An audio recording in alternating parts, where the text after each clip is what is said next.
Hello, everyone. Here we are again.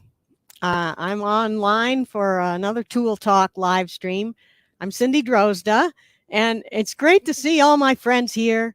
Here we have David Perez from Oregon. Great to see you. And I hate some of the things Windows does. Okay, I got to figure out that one. Uh, and Alan, good to see you. Oh, Alaska. I wonder what it's like up there, John, eh? Could be a little chilly now. And our resident comedian, good to see you here. Great to have everyone online with me. And a little corner of paradise. Oh, boy. Well, I'm in a little corner of paradise here, too. In where I am is Erie, Colorado.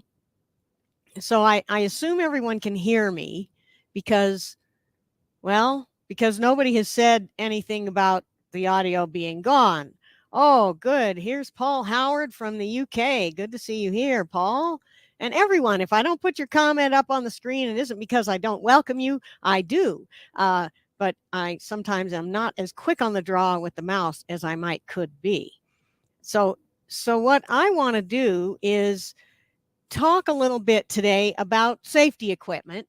But before I get going on that, I would like to do my usual kind of update on the news from from Lake Wobegon, right? Oh, good to see my friend Roy on the right day this time. That's great.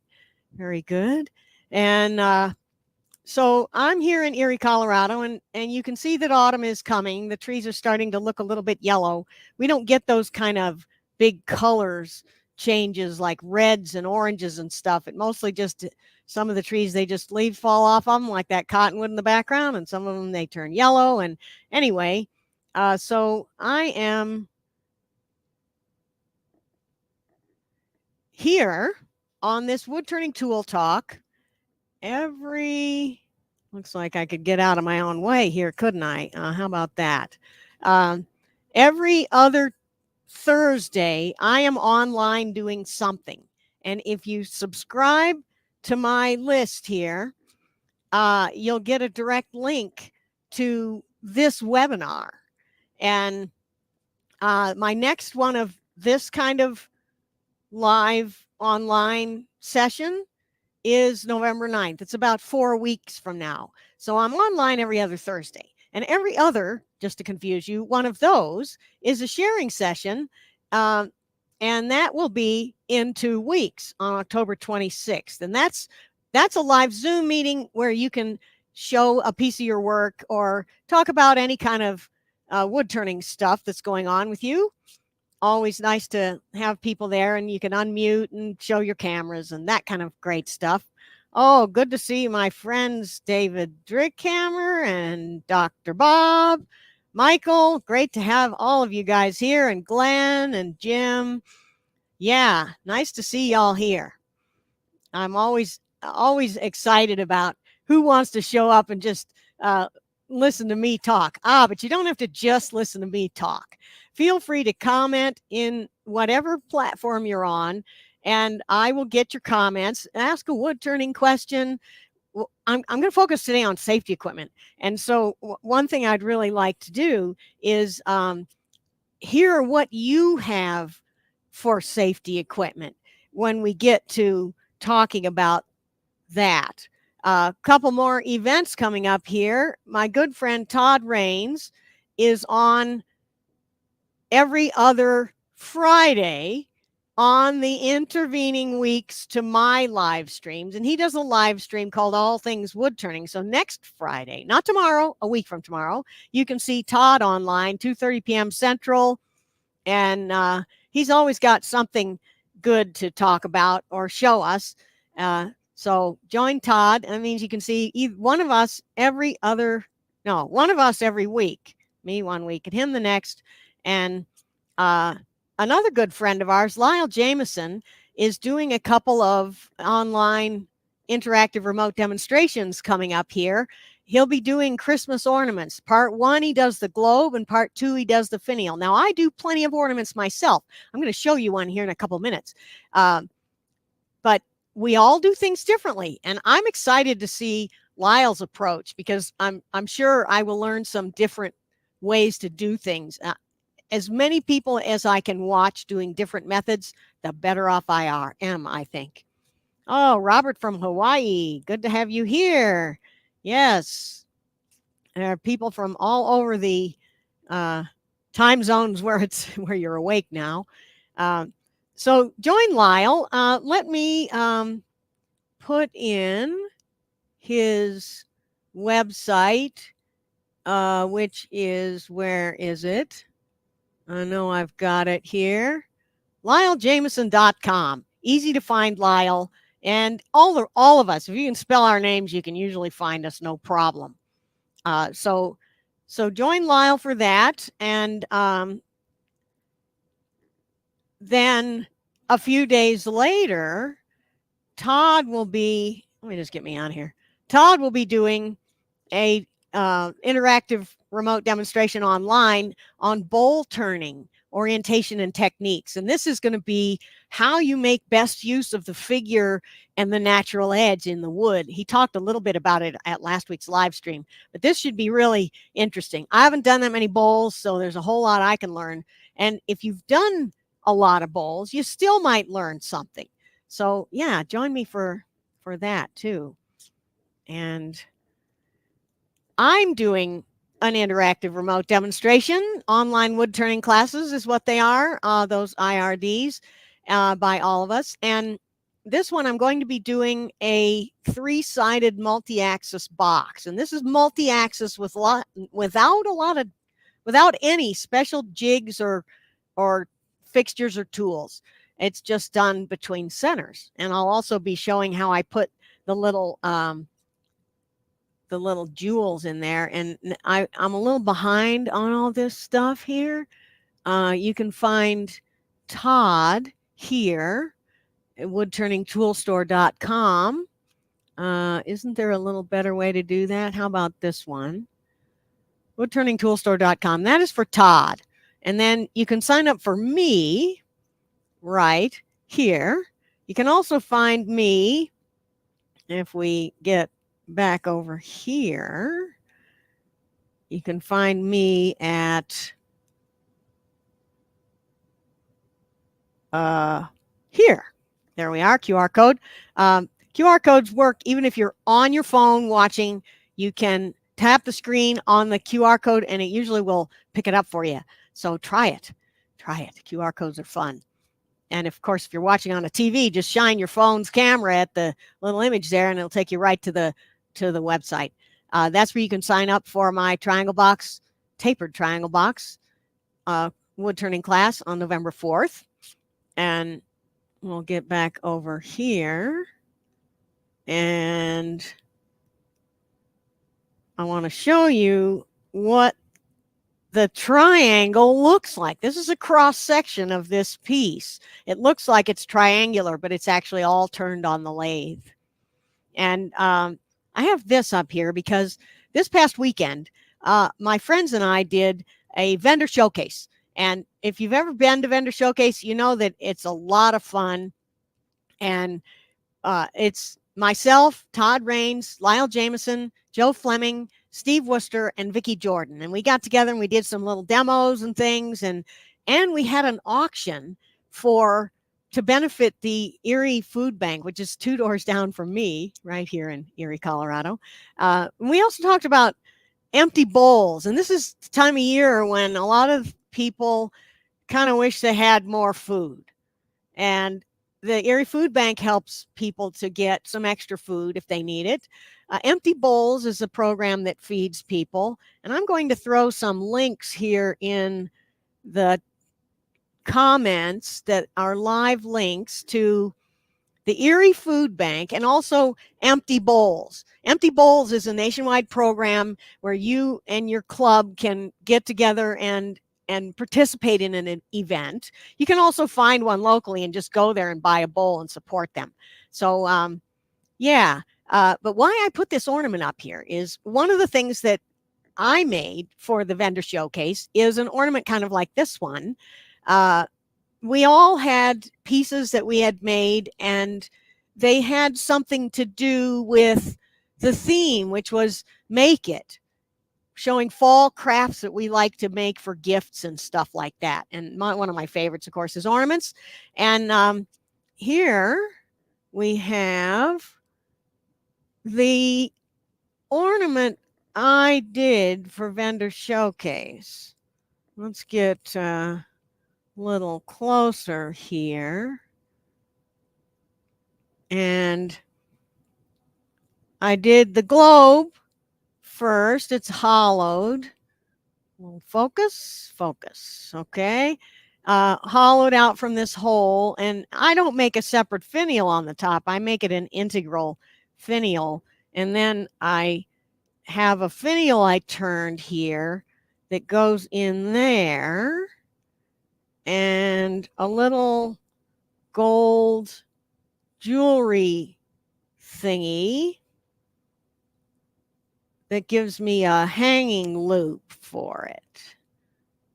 So there's my hanger loop. And this ornament and another one. And I also did a bowl. All of us did bowls and some other things that we had out for auction. And we raised, through the generosity of all of the viewers, about $1,800 for that food bank. So thank you all who participated. And I just wanted to show off this ornament. Oh, and a good question here, John. Where do I find the eyes for the ornaments? This particular one is from Craft Supplies USA. There are other places to find them, and Rio Grande Jewelry Supply is a good one. So any other jewelry supply online, I believe Michael's might have some things. Joe Fleming offered a really good idea. He gets real gold wire, thin wire, and he twists it around a piece of round stock, maybe I don't know what, a 3/16 or an eighth, 2 to 4 millimeters in diameter, and it makes a little eyelet, and then he twists the wire, and that twisted part gets put into the hole on the top of the ornament, and that way he has a gold eyelet without having to search for them or any of that, just with gold wire. So yeah, that's another way to do it. I want to bring up a fun thing here. Where did it go? I'm going to give away a couple of copies of this DVD. This is myself and David Nittman doing a little skit on copying and developing signature artwork is what we call it. But how to get your left brain and your right brain to work together. And it's really funny and fun. The two of us, of course, it's standard def and it's old. It's like 2009 or something, and we did this demo at the Utah Woodturning Symposium. But we're acting caricatures of ourselves. I'm the left brain engineering, detail oriented one, and he's the right brain artist, kind of a scatterbrain and really creative. And so we get together on the lathe and we do some stuff, and it's a lot of fun. So I'm going to give away 2 of these. What you do is you type #DVD in the comments, all caps DVD. I can see some people are already getting on with that.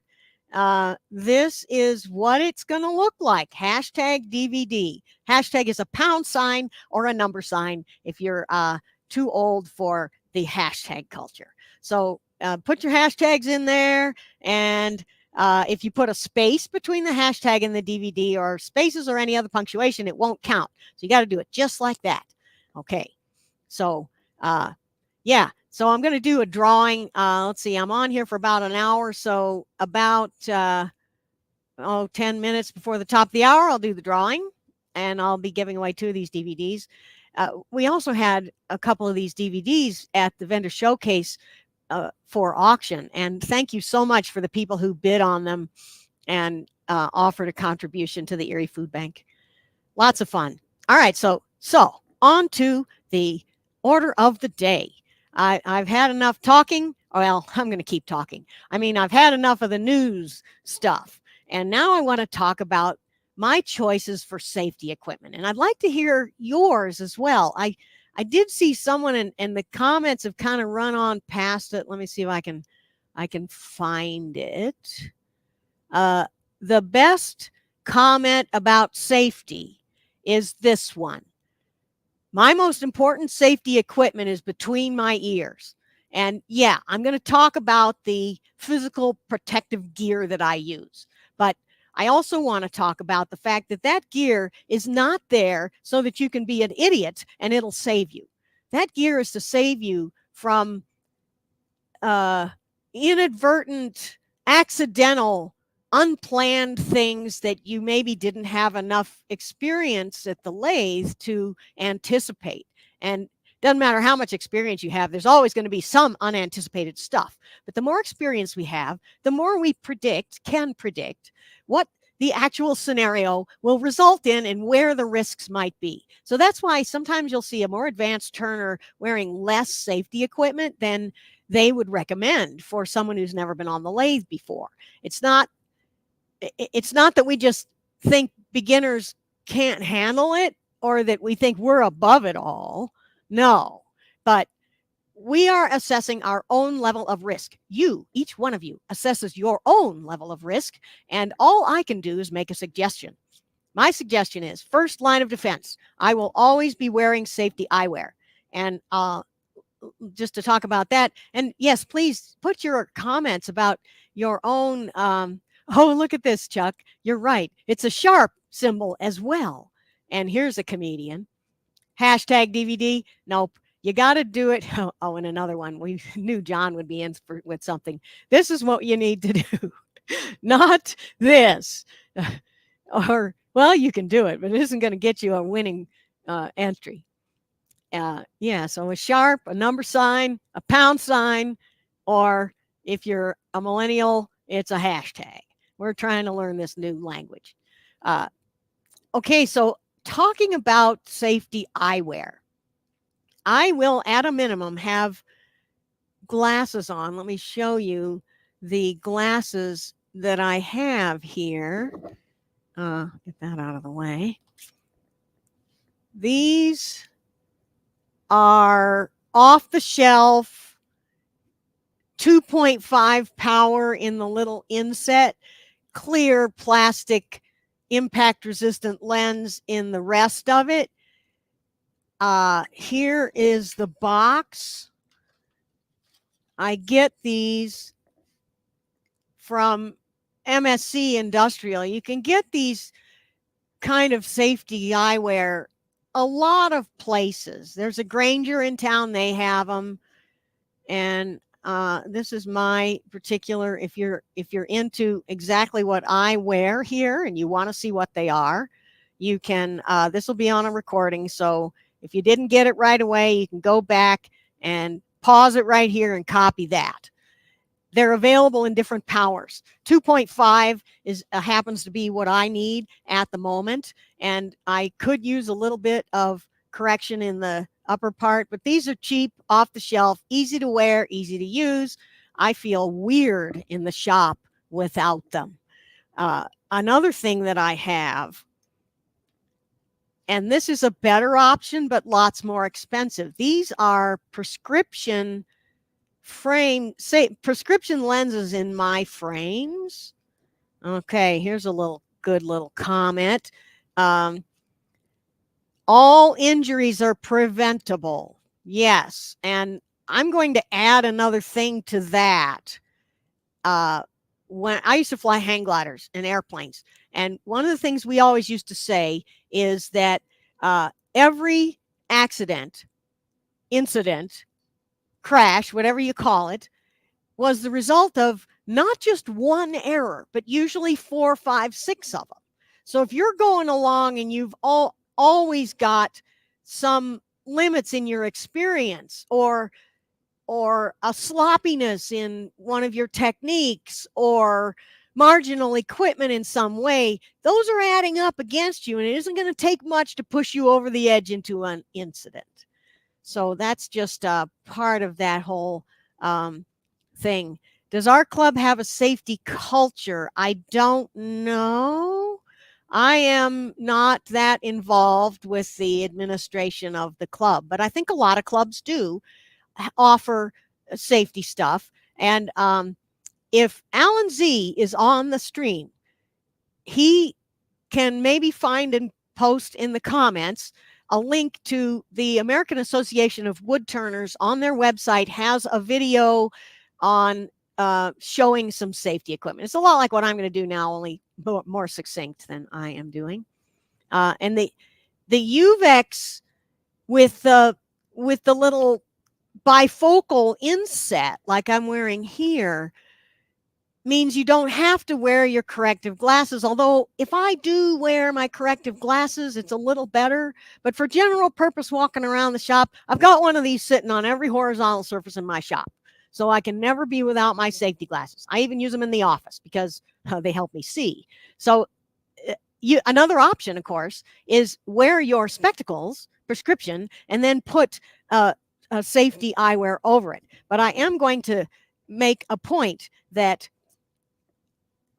spectacles are not safety eyewear, even if they have impact-resistant lenses. Safety eyewear will wrap around so that it covers the top and won't let things come in through the top of the glasses, and it comes around the side so things can't go flying into your eye from the side. Spectacles are usually straight across and allow possible flying particulates to get into your eyes anyway. So use actual protective eyewear, not just spectacles. These here have got a little side shield that kind of goes over the top as well. And I've been very happy with these. These were kind of expensive at the time, but I've had them for 15 years. Different prescription put in them every year or two. So I'm also going to throw something out there that your safety eyewear is only as good as how clean it is. And this is what I use to clean my safety eyewear. It's a lens cleaner. Anti-fog usually ends up also anti-static, anti-dust a little bit.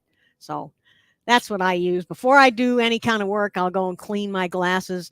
And now here's the other next better protection for eyes and face is a full face shield like this one. Now this covers around my face so that it's not just my eyes, but I'm not going to get hit in the face in other places by flying wood coming off the lathe or things like that. Yes. So Chuck has a comment about in aviation you can never have too much fuel, airspeed, or altitude, and in wood turning it's a similar thing: sharp tools, awareness, and safety. And I'm going to add to that good fixing of your piece to the lathe. Oh, and Todd Raines is good friends with Jimmy Clues. This is cool. Better late than never, Todd. If you would like to, that's Todd Raines, who is doing a online demo on the 21st. I put up a slide about it a little while ago. I don't know if I can go find that right quick, but please post your link in the chat if you would, Todd. And yeah, on whatever platforms you can, so there'll be a clickable one. And yes, type hashtag DVD in the comments, and you will be up for winning the Left Brain, Right Brain DVD at a few minutes before the top of the hour. Now, where I was going with the face shield was I've got to wear correction under it. So I'm never just wearing a face shield, but I do want sometimes a little more protection, depending on what I'm working on and how I feel about my risk assessment. And like, for instance, a big piece between centers. Yep, I'm going to wear some face protection, not just eye protection. I'm okay maybe with a scar on my forehead, you know, but I don't want to have my skull cracked. And what's that? Will it help you find out where you left your brain? Only the left brain. The right brain, you're keeping track of that on your own, right? The right brain. Okay. So I've got my face shield for another level of protection. If I'm an inexperienced wood turner, I'm going to wear this more often than not, because I haven't had the experience of knowing when something might fly off the lathe, or what I have to do to have extra levels of security, like putting the tailstock up even if I don't really think I need it, and etc.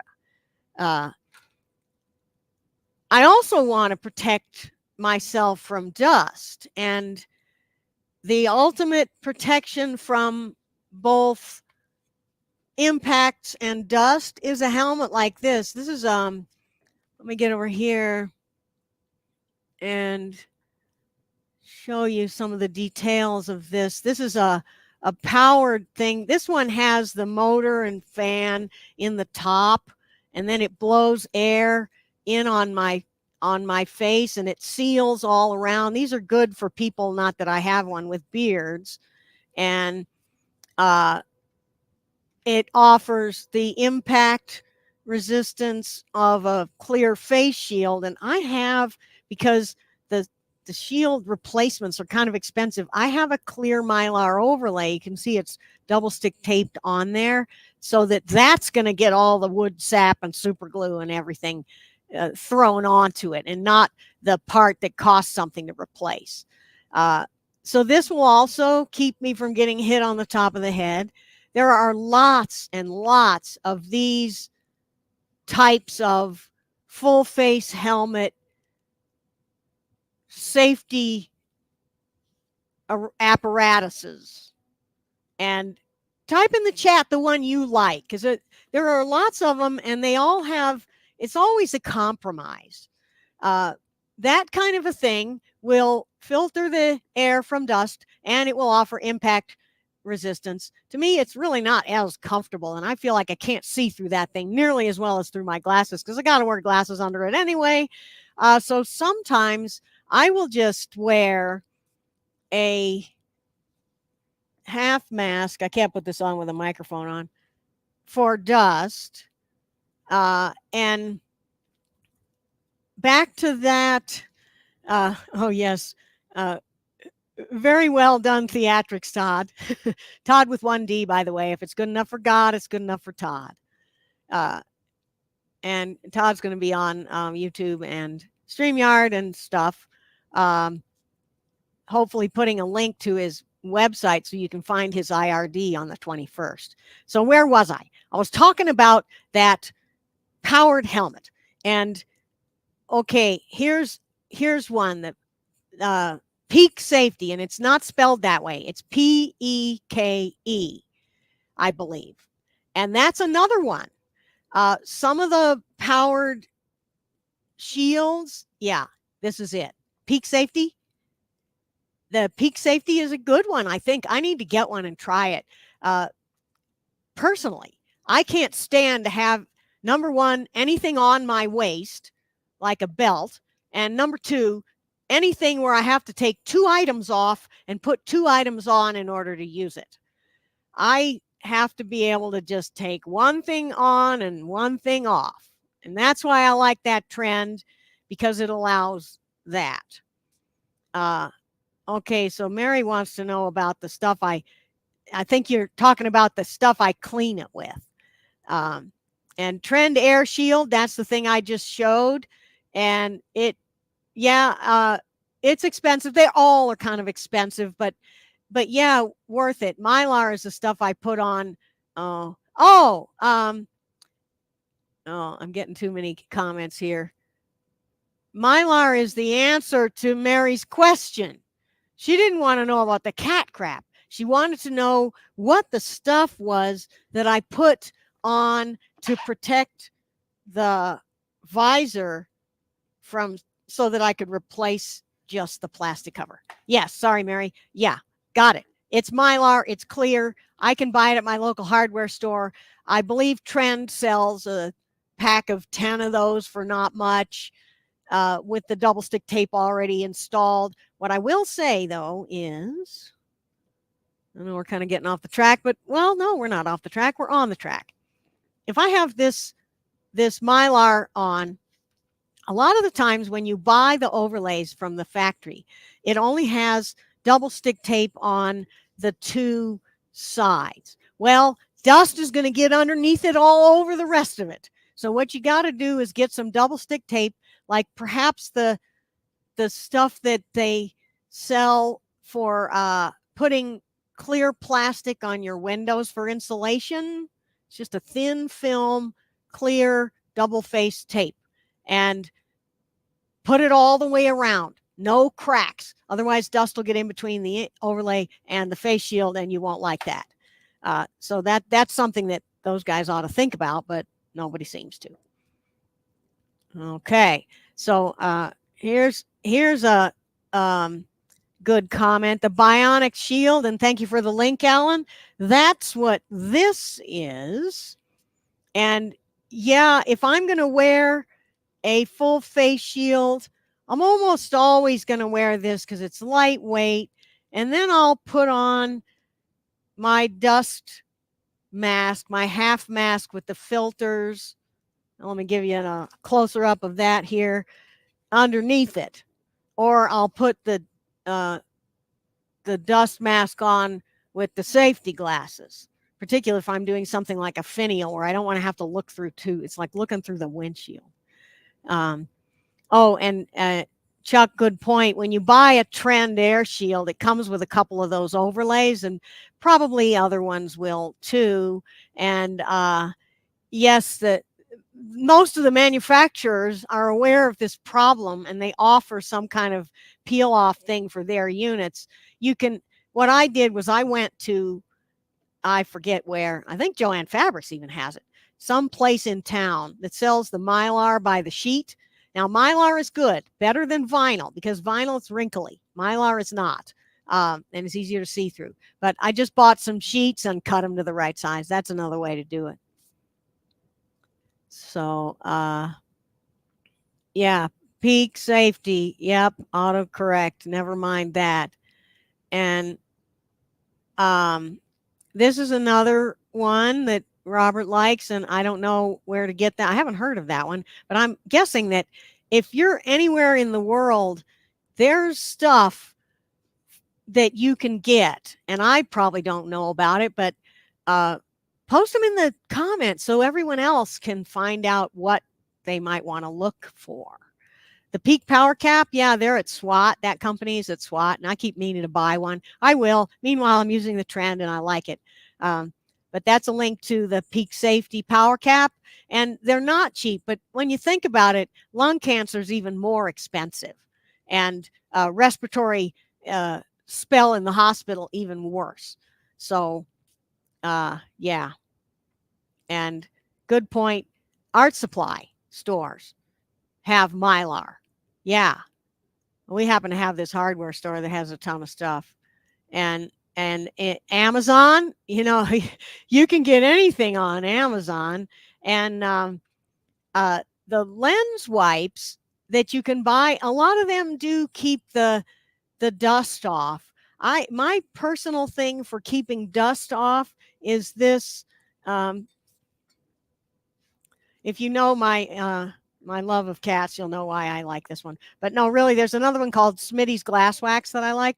And the cat crap comes in a little bottle of liquid. This is better for the face shield because this stuff here is just you know, you have to get a little on your finger and rub it around, and it's slow. It's better for glasses, but it's not better for a face shield. So what have we covered so far? We've got our face protection and possible head protection, and darn sure we got eye protection. And here's a little dust protection. This is a 3M half mask. This is right side up here. It's got straps at the top and the bottom to go around, and I'm not going to put it on with a microphone on, but you get the idea. And these pink filters, now just to make it clear, this only filters out dust. It does not filter out organic vapors, is what they call it. Like, for instance, lacquer or something you're spraying. And question, did I ever have an accident during wood turning? I have cut myself a couple of times. over 35 years. Yeah, but you can see I'm still standing and I don't have any visible scars. So, but to take that further, have I ever had an accident? Well, yeah, stuff happens accidentally quite often. So, um, it's all about risk assessment. And risk assessment means, are you willing to take a risk? Am I willing to say that twice in 35 years, I'm willing to go uh, put a Band-Aid on or get a couple of stitches um, in exchange for comfort? And silly too. Yes, I understand. But we all have to make that choice for ourselves. I can't make it for you. You can't make it for me. Uh, and here's a good point. Slice yourself with the tool I just sharpened. Well, I've had probably worse injury. No, not worse. I guess the worst one was from a wood turning, and it was because I didn't use the tailstock when I should have. And actually, a face shield wouldn't have saved me. But I have been saved by my face shield numerous times when I knew that there was likely to be a flying projectile that would hurt me, and I had a face shield on. That's actually my second trend air shield. The first one got shattered by a flying piece of wood. And I've had this kind of face shield whacked by a piece of wood too. So the question was, have I had an accident? A better question would be, have I actually had an injury? And I have had far more accidents than injuries, because an accident that gets saved by the PPE that you were smart enough to have at the moment is an incident, but it's not an injury. So let's not talk about blood and guts here. You won't see any pictures of my injuries from me on Facebook. Okay, so what I wanted to mention was, if you're going to be spraying lacquer, that filter thing with the pink filters is only for dust, and it won't work. Now, dryer sheets, I don't use them in the dryer. And one time I got a dryer sheet, and you must have to do something differently with them, because it just made this gunky stuff all over the shield. So Tim, let us know how to use a dryer sheet to not make a big mess. Oh, this is it. Don't use an unused one. Use, yeah, like I had a mess on my face shield. So I guess you have to put it in the dryer a few times. And Chuck's using the same thing. Not a new one. Okay, yeah, there's the point. Anti-dust and anti fog. Yeah. And yes, Chuck, be careful. Also, be careful in the kitchen. I had a cut, fairly bad one, from the kitchen knife more than once, chopping vegetables. So people can injure themselves in many ways, and I don't want to talk about injuries anymore. Okay, what I want to talk about is what do you do for lacquer? This is a half mask that has, these are pre-filters here. Just a kind of a dust pre-filter, and these need replacing. But it's got this carbon filled cartridge that goes in over where your breathing air comes in, and these are for organic vapors, is how they say it. That means when you're spraying paint, lacquer, using epoxy, any kind of thing with fumes, basically fumes and overspray particulates. This is good for that. And so don't be counting on this kind of a dust half mask to protect you from vapors. And I believe it would be referred to as a VOC mask. This one I just showed you with the charcoal filters would probably be referred to as a VOC mask. I'm sure there are different things about them. Okay. So, yeah, think about what you're protecting your lungs against when you get a mask.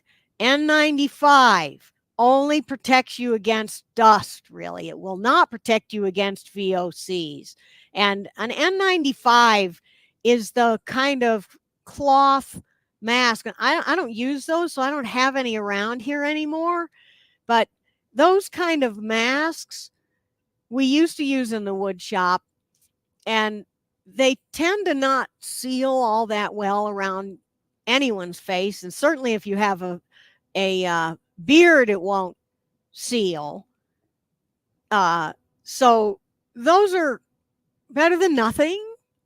But really, something like this that's going to have a good face seal. And of course, since I don't have a beard, I'm fine with this. But if I had a beard, this isn't going to do very well either. And aside from shaving off your beard, the best thing for somebody with a beard to do is get one of these kind of things, which seals around the perimeter of your head. And that'll do it. And there's a lot of debate about what does protect you from viruses, but that's not the issue here. We're just talking about dust and VOCs here. And the N95 or the KN95, which is the ones that go over your ears instead of around your head, they don't protect you from any vapors, only from particulates. So yeah, you could get protection from the particulates of the overspray, but not the chemical that brings it there. And here's another one, JSP Power Cap. I have heard of that one. And this is the kind of thing that has a battery pack on your belt. A lot of people really prefer that because then the headgear is a lot lighter. My trend, the headgear is a little bit heavy. The compromise I accept for not having to put a belt on every time I put the thing on, because I hate that. And so you gotta, the best safety equipment for you is the one you're gonna wear. If you get something that's the greatest safety equipment in the world, but you hate wearing it, it's not gonna help you a bit. So what about other safety equipment? Let me hear from you what kind of safety gear you might have in your shop that is not the stuff on your body. Like, for instance, fire extinguishers. I've got a fire extinguisher at every entry door. And you don't put the fire extinguisher in the middle of the room next to the thing that might burn up. You put it at the door. So the first thing you do is race out the door and reach back in for the fire extinguisher to put the fire out. So I've got fire extinguishers that I keep inspected at every door to my exterior. There's 3 of them, and then there's one in the in-between door between the 2 rooms. And another thing I do is in the room next to the potential fire starting sources, I have these things. And this is it's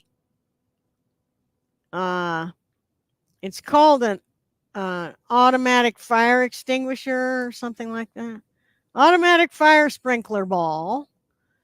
And it's some kind of I've seen videos on them, and it may not work, but just on the odd chance it might, I've got one next to my gas space heater in the shop, one next to the electrical panel, and one in my office next to the wood stove, which is in the kitchen.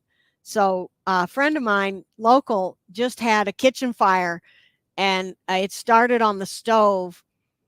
She thinks her dog knocked into the knob and started the stove, and had she had one of these in the kitchen, it might not have done as much damage. So I have these, and when I run my my little oven for drying wood and I'm not in the room, I have one of these on the oven. So think about other things besides your person, and fire's a big one.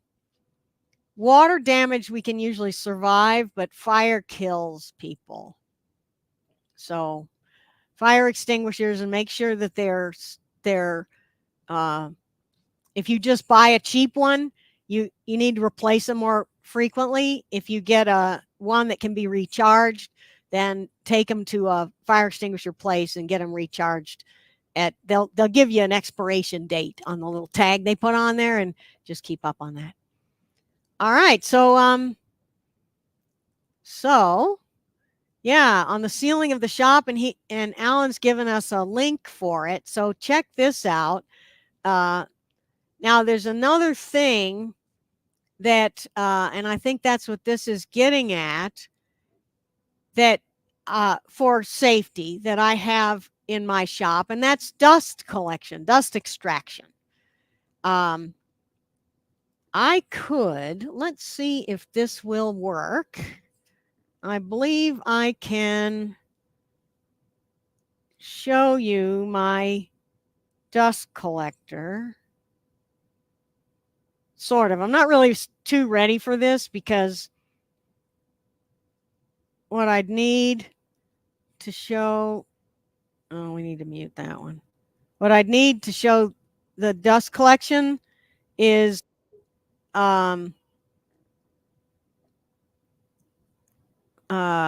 more cameras and things, but I'm going to try this here. We want the back camera. So right there is a dust collector hood on an arm. I can position this and put it right up next to the spindle. It's a little down from the spindle so that the dust that, when the lathe is spinning, the dust goes off the bottom and gets in there. But I can raise this up. It's on an articulating arm back there. And that goes into a 2-horsepower unit outside, which I don't actually have a picture of. If you look on the ceiling of my shop, I've got pipes everywhere going to drops at all my machines there, and comes in from the wall there, pickups on all the machines.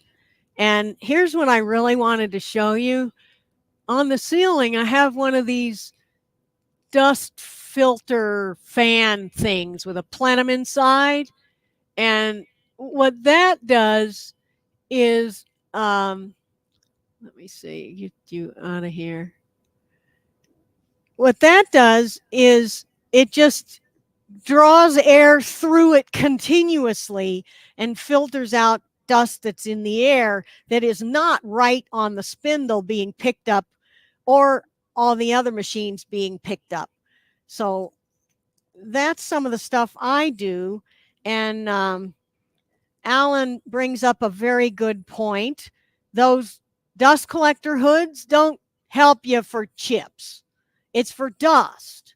And if you're turning something that's real dusty, like dry wood, it can be effective at getting the dust, not just from sanding, but the dust that you generate when you're turning wood that's dusty.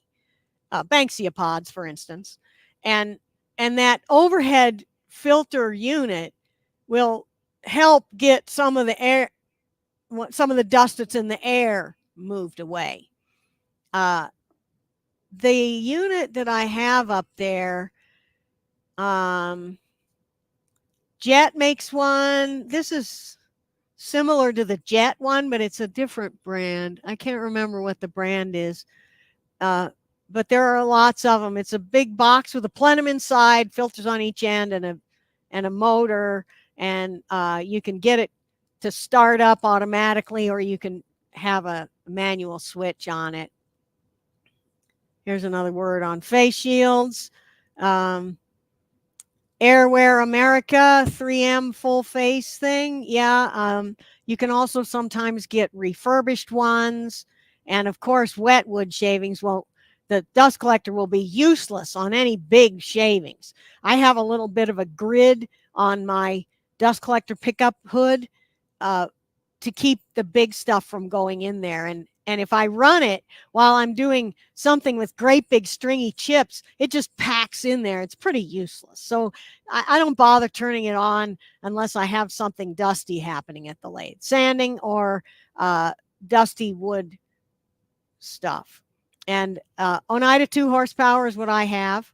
It's a very old one, so I think they've probably got better things. And yes, the filters are replaceable, washable, and you can get a remote control for them, because mine's got a switch up on the ceiling, and it would be nice to have a remote control, or at least a pull switch. I just actuate it on and off with the broom handle, and I have it plugged in to the outlet that the lights are on. So when I turn my lights on, unless I disable this feature, when I turn my lights on, that thing comes on. I put outlets on the ceiling in the same circuit as the lights, so they are switched when the lights are switched. Okay.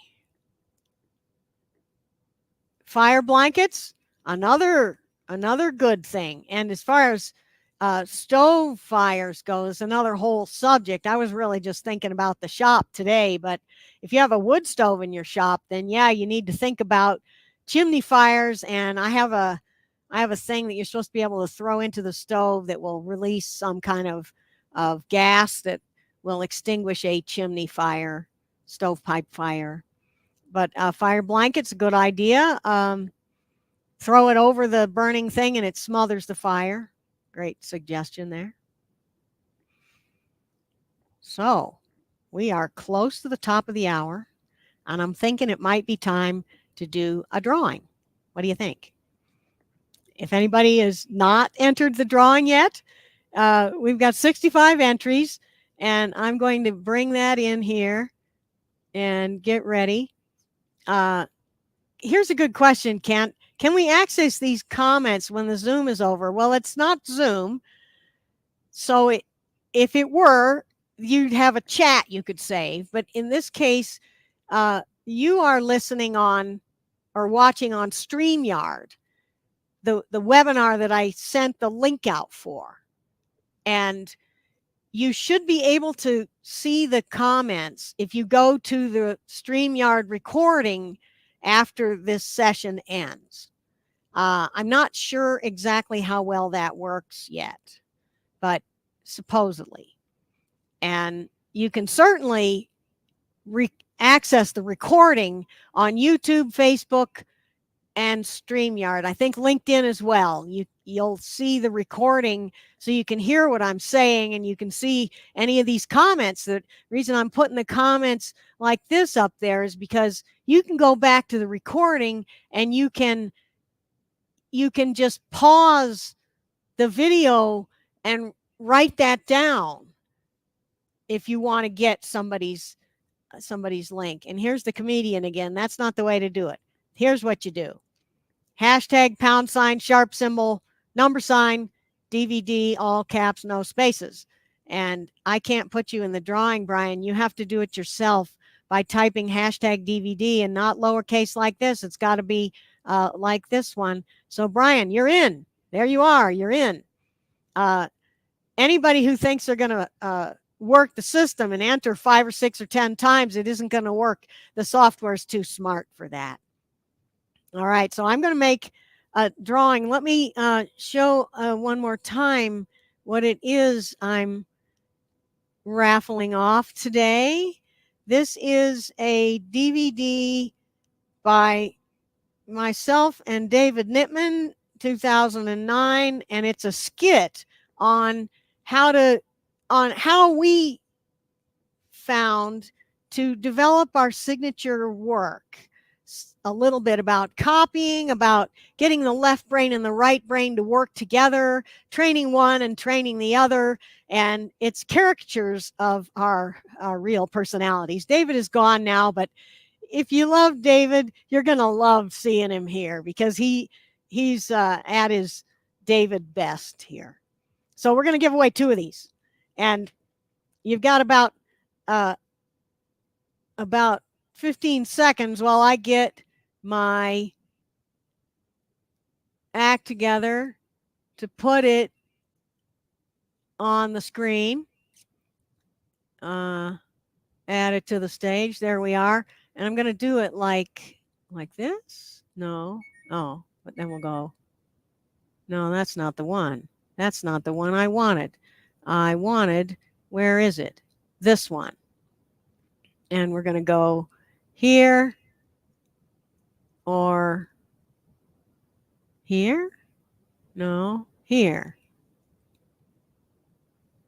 No. I'm looking for, there's what I wanted. Only we're going to go back here and find me. There I am. So when I click the draw button over here, you can see, maybe you can't see my cursor, but when I click the draw button, it's going to go through all the names of the 71 people who've entered and choose a winner. So I'm going to draw 2 winners. And good point, Michael. Putting the comments on the screen is helpful because there are 3 or 4 different platforms that different people are viewing on. And if Michael types something in YouTube, the people that are on StreamYard won't see it. So, yeah, everything is in perfect order in my shop. No, it isn't. You see behind me, you see a picture of my shop. But, well, I did plan this shop. And we can talk about that another time. Maybe that would be a great subject for a live stream. All right, so let's make a drawing here. Western gunfights always ended in a draw. Quick draw. Quick draw McGraw. That's me. All right, I'm gonna draw. And here we are.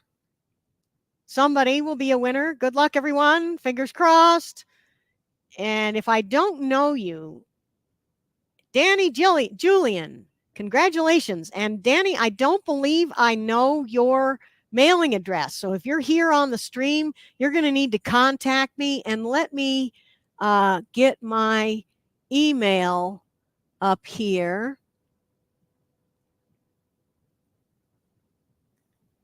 Email me, Cindy at cindydrozda.com, and I will send you out your DVD. I might be able to find you if you've ever ordered from me before, but if you hadn't, you're going to need to contact me. And once this stream is over, I'm not online anymore. All right, so here we're going to draw again. And we'll have winner number 2. Winner number 2. Who will it be? Glenn Dornack. Now I have your information, so I'll be able to send it to you, Glenn. Thank you very much for participating.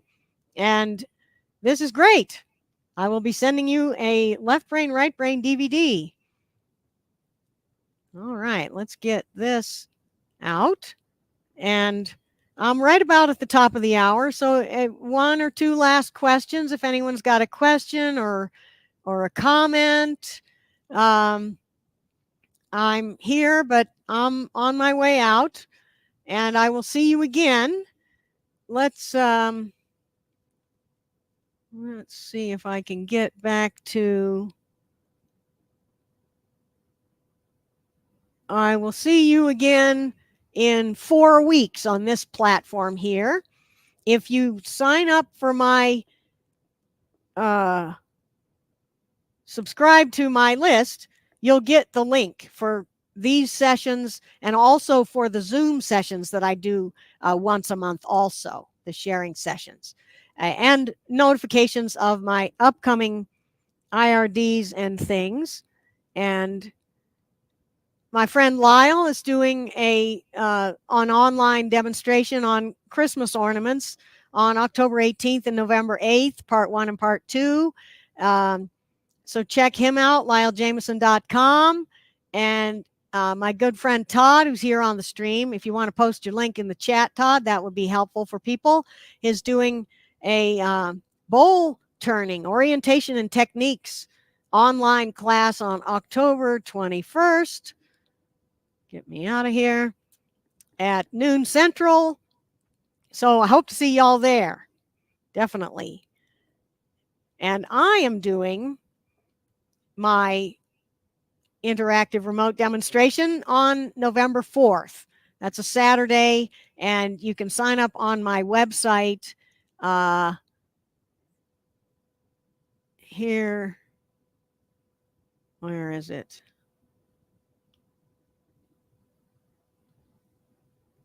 My website is right here. QR code. So you can scan the QR code and find my website. The schedule for the alternate week IRDs and things I send out to my mailing list. Yes, Alan, if you are on my mailing list, I will send out for sessions like this one today, a couple of days before, usually Monday or Tuesday for a Thursday event. I send out the link to the StreamYard webinar. You can also just find me on YouTube or Facebook or LinkedIn. And if you get notifications from any of those platforms, you'll get it there. The direct link is nice. When I do the Zooms, which are once a month also, 2 weeks out from these sessions, I send you the Zoom link if you're on my my subscription list, and that would be I'm going to go back over here, and that's this one. This QR code will get you to the mailing list, the emailing list that I send the Zoom link out a couple of days before the sharing sessions to everyone on the list. And then for the IRDs, like the tapered triangle box, which is this one, I send an announcement out and with a link for you to go to my my website. So you meant the list that I said at the beginning for me, Todd, and others. I guess you're referring to Vendor Showcase, which is myself, Todd Raines, Lyle Jameson, Joe Fleming, Steve Worcester, and Vicki Jordan. And there is no Vendor Showcase list per se. All of us send out announcements of every vendor showcase to our entire mailing list. So if you're on the list for any one of the 6 of us, you're going to get notification of vendor showcase. So you should have gotten something, Alan. You should have gotten something about this past weekend, because we sent out several times. We sent out those. But vendor showcase is the 6 of us all together, but we don't actually, maybe that's a good idea. We don't actually have a universal mailing list. We just all take care of it. And Ron, if you always learn something, I am so happy. And that's why I keep doing these things, because I learn from everyone else. And I hope people learn from me. So yeah, have some fun out there, everyone. And I am going to end now, and I will see y'all in 2 weeks on Zoom, another month back here, and November 4th on my online class, if you're going to be there. And I hope you will. Okay. Bye-bye, everyone.